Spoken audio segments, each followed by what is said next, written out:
और इस बीच बड़ी खबर पटना से आ रही है। नीट मामले से जुड़ी बड़ी खबर बता दें आपको। सीबीआई की रडार पर पेपर लीक का आरोपी रॉकी से जुड़ी हर एक कड़ी को सीबीआई खंगाल रही है। चिंटू और मुकेश से संजीव और रॉकी से जुड़े सवाल पूछ रही है सीबीआई। और सूत्रों की माने तो रॉकी नेपाल फरार हो गया है। इस वक्त की बड़ी और अहम जानकारी आप तक पहुंचा रहे हैं। नीट पेपर लीक मामले से जुड़ी बड़ी खबर सीबीआई के रडार पर है। नीट पेपर लीक का आरोपी रॉकी और रॉकी से जुड़ी हर एक कड़ी को सीबीआई बारीकी से खंगाल रही है। और इस दौरान चिंटू और मुकेश से संजीव और रॉकी से जुड़े सवाल भी सीबीआई पूछताछ कर रही है। और इस खबर पर ज्यादा जानकारी के लिए हमारे साथ हमारे संवाददाता उत्कर्ष जुड़ गए हैं। और उत्कर्ष, लगातार सीबीआई एक्शन मोड में नजर आ रही है और इस दौरान खबर यह आ रही है कि रॉकी से जुड़ी हर एक कड़ी को भी सीबीआई खंगाल रही है। अब तक क्या कुछ जानकारी और अपडेट निकलकर सामने आया है?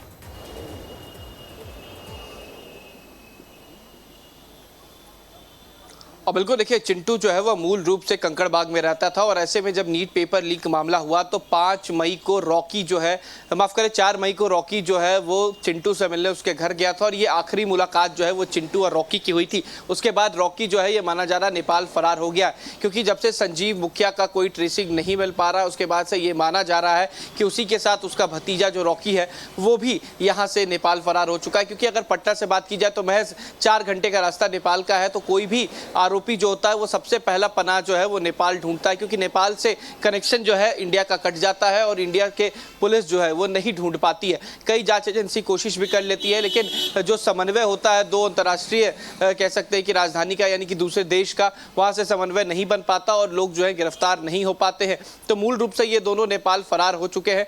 वहीं अगर दूसरी बात की जाए तो तमाम 4 लोग जो पकड़ा है, मनीष हो, मुकेश हो, आशुतोष हो या फिर चिंटू हो, तमाम लोगों से रॉकी को लेकर पूछताछ हो रही कि रॉकी की संलिप्तता किस कदर है यहाँ पर।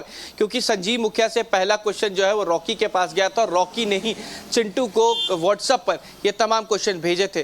तो माना जा रहा है कि एक बड़ा किंगपिन के तौर पर जो है दूसरा किंगपिन जो है वो रॉकी हो सकता है और रॉकी की संलिप्तता कहाँ तक है इसको लेकर सीबीआई जो है वो तमाम जगहों पर छापेमारी भी कर रही है। आज चिंटू को लेकर कंकड़बाग भी गई थी, लेकिन जब हमारी दबिश नजर आई, उन्हें मीडिया नजर आ गई तो वहां से वो लोग लौट गए और सीधा सीबीआई के दफ्तर आ गए।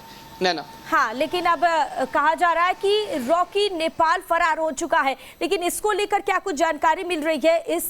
इससे मिलने की कोई क्लू, इस तक पहुंचने की कोई क्लू निकलकर सामने आई है?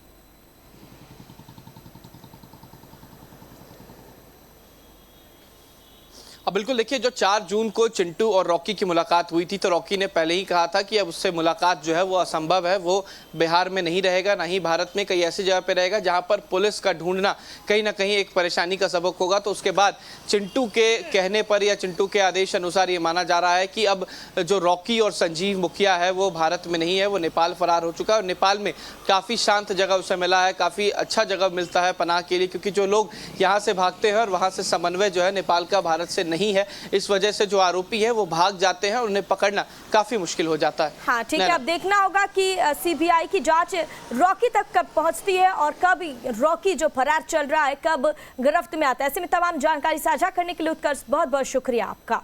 और बता दें आपको, सीबीआई की रडार पर पेपर लीक के सभी आरोपी हैं और लगातार सीबीआई एक्शन मोड में नजर आ रही है। और ऐसे में फिलहाल बुलेटिन में